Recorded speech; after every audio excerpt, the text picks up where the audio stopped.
interests, particularly its ongoing war in Ukraine. The company never disclosed to the influencers or to their millions of followers its ties to RT and the Russian government. Instead, the defendants and the company claimed that the company was sponsored by a private investor. But that private investor was a fictitious persona. The charges unsealed this morning do not represent the end of the investigation. It remains active and ongoing. In a separate enforcement action, the Justice Department is seizing 32 internet domains that the Russian government and the Russian-sponsored actors have used to engage in a covert campaign to interfere and influence the outcome of our country's elections. As alleged in our court filings, President Vladimir Putin's inner circle, including Sergei Kirilnikov, directed Russian public relations companies to promote disinformation and state-sponsored narratives as part of a program to influence the 2024 U.S. presidential election. An internal planning document created by the Kremlin states that as a goal of the campaign is securing Russia's preferred outcome in the election. The online infrastructure used by the Russian public relations company, known as the Social Design Agency, or SDA, and related actors, included what are sometimes referred to as cyber-squatted domains. These websites were designed to appear to American readers as if they were major U.S. news sites like the Washington Post or Fox News. But in fact, they were fake sites. They were filled with Russian government propaganda that had been created by the Kremlin to reduce international support for Ukraine, bolster pro-Russian policies and interests, and influence voters in the United States and in other countries. Internal documents of the Kremlin describe the content as, quote, bogus stories disguised as newsworthy events, close quote. This malign influence campaign has been referred to as doppelganger. The Russian public relations company drove viewers to these websites by deploying influencers and paid social media advertisements. They also created fake social media profiles, posing as U.S. citizens, post comments on social media platforms with links to the sites. According to SDA's records, it actively sought to, quote, eliminate the possibility of detection of the Russian footprint. Both of the schemes I've just discussed make clear the ends to which the Russian government, including at its highest levels, is willing to go to undermine our democratic process. But the enforcement actions I've discussed also make clear that the Justice Department will aggressively counter such efforts. And the same is true of the entire United States government. Today, our colleagues at the State and Treasury Departments are announcing parallel actions in both of these matters. Unfortunately, we know that Russia is not the only foreign power seeking to interfere in our elections. As the U.S. intelligence community noted 2 weeks ago, we have observed increasingly aggressive Iranian activity during this election cycle. That includes recently reported activities by Iran to compromise former President Trump's campaign and to avoid an election outcome that it regards as against its interests. Those recently reported Iranian activities also include efforts to obtain access to individuals who themselves have access to the presidential campaigns of both political parties. The Justice Department's message is clear. We have no tolerance for attempts by authoritarian regimes to exploit our democratic system of government. We will be relentlessly aggressive in countering and disrupting attempts by Russia and Iran, as well as China or any other foreign malign actor to interfere in our elections and undermine our democracy. Now I will turn back to the topic of today's meeting. Just as we are dedicated to combating foreign threats to our elections, we are equally dedicated to confront domestic threats against the public servants who administer our elections. Since the 2020 election, we have seen an unprecedented spike in threats against the public servants who do administer our elections. Election officials, workers, and volunteers in communities across the country have been targeted with heinous acts and threats of violence. The following are a few examples of successful enforcement actions that the Justice Department has taken over the past year. In New Mexico, county commissioners and other elected officials were targeted with a series of shootings that the department has alleged in court papers were organized by an unsuccessful candidate for the state legislature who claimed that the election had been, quote, rigged against him. At least 3 of the shootings occurred while the intended victims or their children or their family members were at home. In February, 2 shooters who we alleged were recruited by the candidate pled guilty to carrying out the attacks. In March, the candidate himself was charged in the 13-count superseding indictment. In Arizona, a man sent a state election official a bomb threat warning that if she did not resign within 2 days, quote, the explosive device impacted in her personal space would be detonated. In March, the man was sentenced to 3.5 years in prison for making that threat. In Maricopa County, Arizona, an elections official, a county attorney, and their families were threatened by a defendant who called for, quote, a mass shooting of poll workers and election officials in precincts he believed had, quote, suspect results. His revolting comments included, quote, dead children burn into the memories of people. The county attorney who had been targeted later reported that he, his wife, and 4 children had been assigned round-the-clock protection and issued body armor in response to the threat. And the elections official who was targeted said in a victim impact statement that, quote, while I am the person directly threatened by this case, the impact of such threats is felt by a much larger community, the thousands of committed election workers who operate our democratic processes. When threats are made against any election worker, the impact reverberates throughout the entire community. That defendant was sentenced to 3.5 years in prison.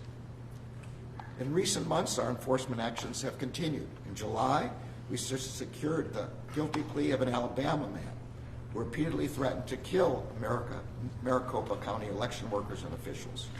In one particularly chilling message, he said, quote, you better not come in my church, my business, or send your kids to my school.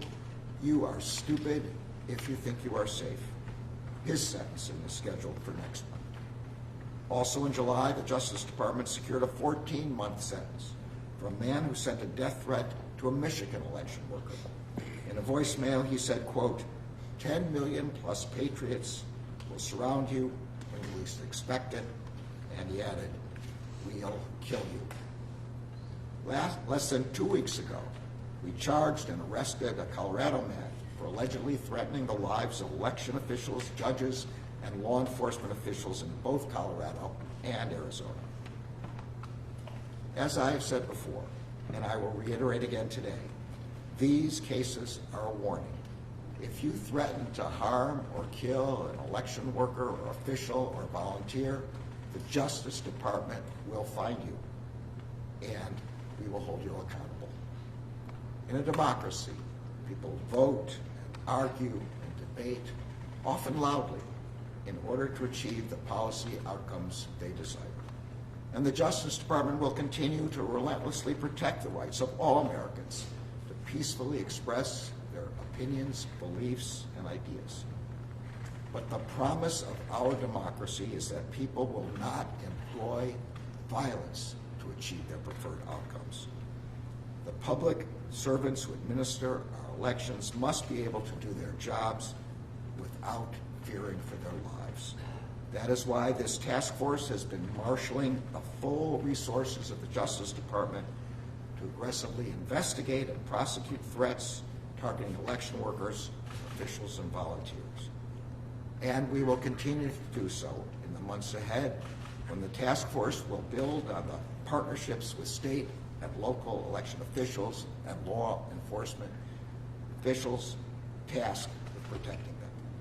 Since March, the task force has participated in more than 25 convenings, engagements, trainings, tabletop exercises, including both with our law enforcement partners and with our partners in the election community nationwide.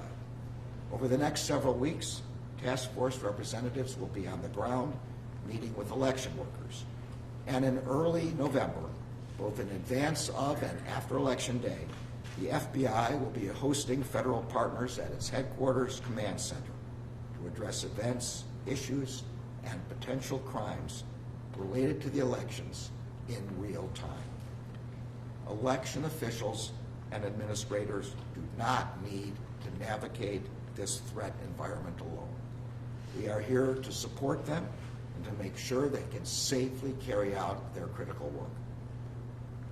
Protecting our democracy and protecting our elections was a founding purpose when the Justice Department was established in 1870.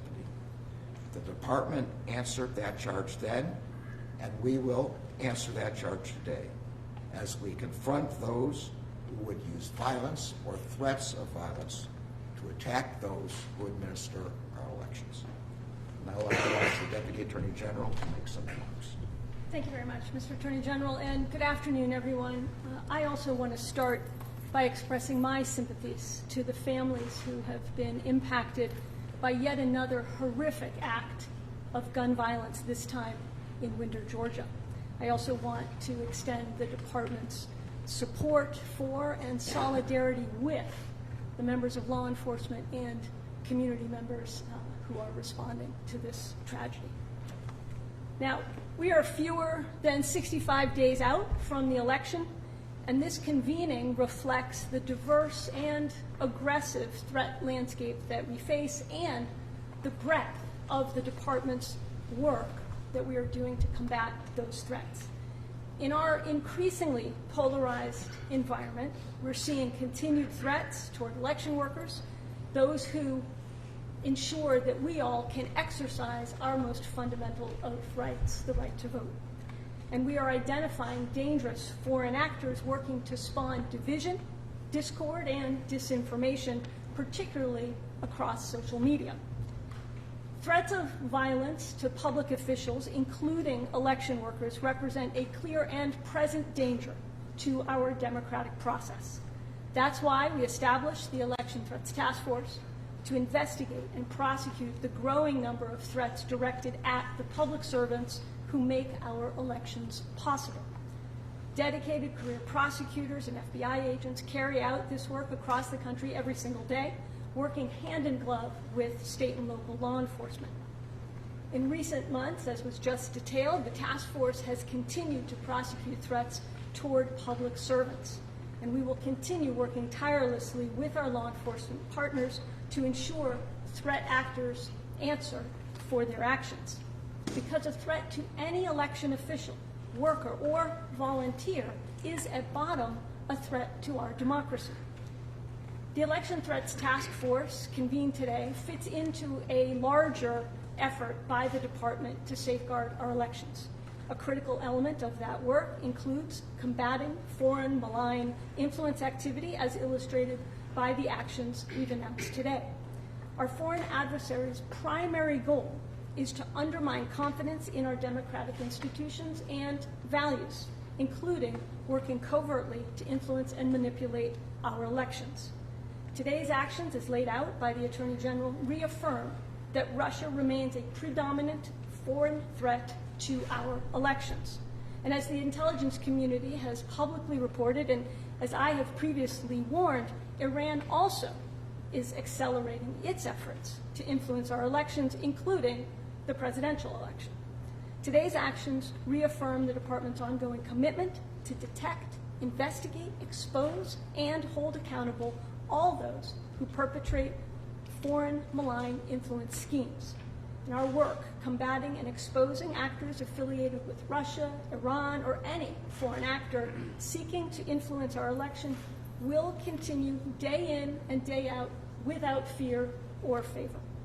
I'm grateful to the members of law enforcement, the prosecutors, and all the public officials working around the clock to protect our election process and to bring to justice those who seek to undermine our democracy. With that, I'll pass it to Director Wray. Thank you to the Attorney General, the Deputy Attorney General, for bringing the task force together again for this meeting. Before I dive into things, as you heard, FBI agents are on scene in Winder, coordinating with and supporting local law enforcement. Our hearts go out to the victims, the community, and all those affected by this awful, awful act. Here with the task force, I know this group is busy year-round working with our partners, especially our brothers and sisters in local and state law enforcement, who are often the first line of defense in protecting election workers from violence and threats of violence. And as we get closer and closer to Election Day, we're going to continue to step up our collective efforts to protect those charged with ensuring our elections run smoothly. As I've said before, election workers, many of whom are volunteers and all of whom are public servants, are the lifeblood of our elections. And we're committed to ensuring that threats directed at election workers receive the swift and thorough response they deserve. Of course, our commitment to protecting elections and Americans' right to vote extends to an even broader array of threats. Threats the FBI, as both a law enforcement and intelligence agency, will continue to work 24/7 to uncover and disrupt. That means aggressively combating attempts by foreign adversaries to undermine confidence in U.S. elections, sow discord, and damage our democratic institutions. The actions announced today focus on Russia, but Russia is by no means the only adversary we've seen try to meddle in our society and democratic processes. Just last month, for instance, the FBI, working with the broader intelligence community and CISA, called out Iran for targeting and attempting to compromise former President Trump's campaign. And we continue to keep a close eye on China's efforts to denigrate down-ballot candidates it sees as a threat, and on their broader efforts to sow discord. Whether it's China, Iran, Russia, or any other country, attempts to meddle in our elections or destabilize our free and open society represent attacks on our democracy. And as long as foreign adversaries keep engaging in these hostile influence campaigns, they're going to keep running into the FBI. Today, we're exposing 2 illegal Russian covert influence operations targeting the American public. The first was run by RT, formerly known as Russia Today. Now, for years, the Russian government has used RT to seed and amplify their propaganda narratives around the world. And while RT America suspended its official operations in the U.S. back in early 2022, our investigation revealed that since at least last year, RT has used people living and working inside the U.S. to facilitate contracts with American media figures to create and disseminate Russian propaganda here. The content was pitched as legitimate independent news when, in fact, much of it was created in Russia by RT employees who work for the Russian government. The second operation reveals even more malign activities by companies working under the direction and control of the Russian government. Companies that created media websites to trick Americans into unwittingly consuming Russian propaganda. Today's announcement exposes those companies and their influence operations that relied on AI-generated content, influencers, and paid social media advertisements to drive internet traffic to their sites and target Americans with disinformation. As of noon today, we've seized those sites, rendered them inoperable, and made clear to the world what they are: Russian attempts to interfere in our elections and influence our society. As the lead agency for investigating threats to U.S. elections, the FBI is focused on ensuring that our laws are respected and enforced. And when we learn that adversaries overseas are trying to hide who they are and where their propaganda is coming from as part of campaigns to deliberately sow discord, we're going to continue to do everything we can to expose their hidden hand and disrupt their efforts. I'll close by saying thank you again to everyone on the task force for the support you're providing us and for everything you're doing to instill confidence in our elections and ensure they're conducted in a way that is safe and fair and legitimate for the American people. Thank you. Thank you. Sorry. It's okay. Thank you. Thank you, Attorney General Garland, Deputy Attorney General Monaco, and FBI Director Wray for your commitment to safeguarding our elections. With your leadership and your support, the Criminal Division's Public Integrity Section continues to spearhead the Election Threats Task Force. There is no mission more critical to the Criminal Division than deterring, disrupting, and punishing criminal threats to our elections. Since we last met with department leadership in May, the task force has filed charges or secured convictions against defendants in Arizona, Colorado, Kentucky, and Michigan, and opened new investigations across the country. The task force is also preparing for Election Day. Our attorneys are meeting with election officials around the country and recently hosted a training for FBI and DOJ personnel nationwide to address threats of violence to the election community and other criminal threats to our elections. And we are continuing to surge additional resources to these efforts. The Public Integrity Section has added 5 attorneys to support its election crimes branch so that we can rapidly respond to reports of election crimes. As we approach Election Day, we will ensure that the team has all the resources it needs to perform its essential work. I could not be prouder of the Election Threats Task Force. As we move forward, I am confident that their dedicated efforts will continue to put us in the best position possible to support and protect the election community. With that, I will turn it over to Assistant Attorney General Matt Olson for the National Security Division. Thanks, Nicole. Thank you, Mr. Attorney General. As you know, one of the foremost missions of the National Security Division is to protect our elections and our democratic processes from foreign interference. As the American people decide how to exercise their fundamental right to vote in free and fair elections, our laws demand that citizens have transparency regarding the origin of messages from foreign sources. That transparency empowers individuals to evaluate information and to make informed decisions for themselves. We will defend the integrity of our public discourse against any who would seek to break the law and to exert covert influence, regardless of viewpoint or whether that actor is Russia, Iran, or any other nation. Today's charges serve as a reminder that the Justice Department remains steadfast in safeguarding our democracy from foreign interference and protecting the constitutional rights of all Americans. Thank you. And with that, we'll take a few questions. David? I have a question for Attorney General Garland and Director Wray. Attorney General Garland, Russia today sent a statement to Fox News and some other outlets here mocking the situation. They had 5 bullet points or 6 bullet points. The first said, ha, ha, ha, ha, ha, ha. 2016 wants its cliches back. In all seriousness, there is a subsection of the country that when they hear Russian interference, they may believe that it's not true, it's not a real thing. How do you assure people this is a real situation?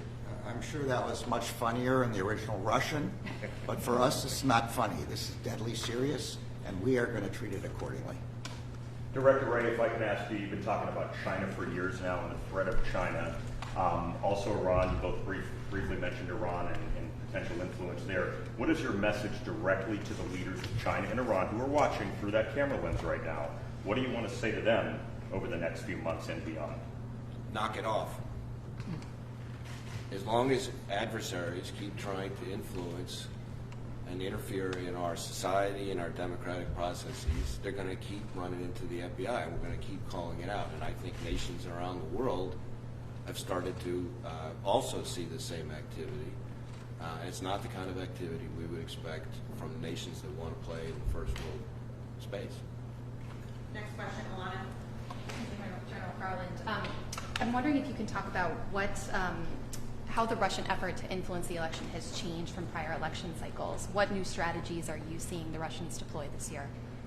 Well, I'll talk generally about it, and I'll turn it over to the FBI Director and National Security Director if they want to chime in. Look, it's an acceleration of and it's an increased sophistication of, and it's use of AI and cyber techniques that were not available in earlier elections. So we're just seeing more and more. It's coming faster and faster. It's now AI fueled. They're now using bot farms in a way that was not possible before, and therefore it's a bigger threat than it ever was before. I would just say that the reality is that Russia has meddled in our society and tried to sow discord for decades. Really what we're seeing is just more tools in the toolbox with the advent of technology. First it was social media, which provided a bullhorn, and now, as you've heard, AI is its own amplifier. And so whether it's shell companies, fake personas, secret distribution networks, the point is not the message itself. The point is the hidden hand of the Russian government, which deceives Americans into thinking that they're getting information from American sources when, in fact, it's coming from the Russian government. Carrie. Mr. Attorney General, tomorrow is the first hearing in the January 6th case against the former president since the superseding indictment against him.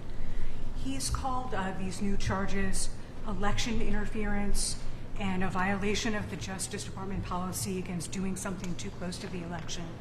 How do you respond to that, and how confident are you that your team has followed instructions from the Supreme Court following that decision this summer? I stand by the actions of the special counsel. The superseding indictment is an effort to respond to the direct instructions of the Supreme Court as to how to effectuate a new indictment in an ongoing case. The special counsel is required by the regulations to follow the policies of the Justice Department, including the election sensitivities policies, and I'm quite confident that he did so. Last question, Pierre. In terms of the Russian interference, can you be more specific in terms of, is it beyond sowing divide? Are they pushing a particular candidate this election cycle? What can you give us a sense about the ultimate goal of these actions? As I said, the effort in this case is to affect the preferred outcome in the presidential election. The documents that we are unsealing today, including the internal Kremlin documents, I point you to those to see exactly what's involved. More generally, the Director of National Intelligence has testified that Russia's preferences have not changed from the preceding election. Thank you, everyone. Thank you.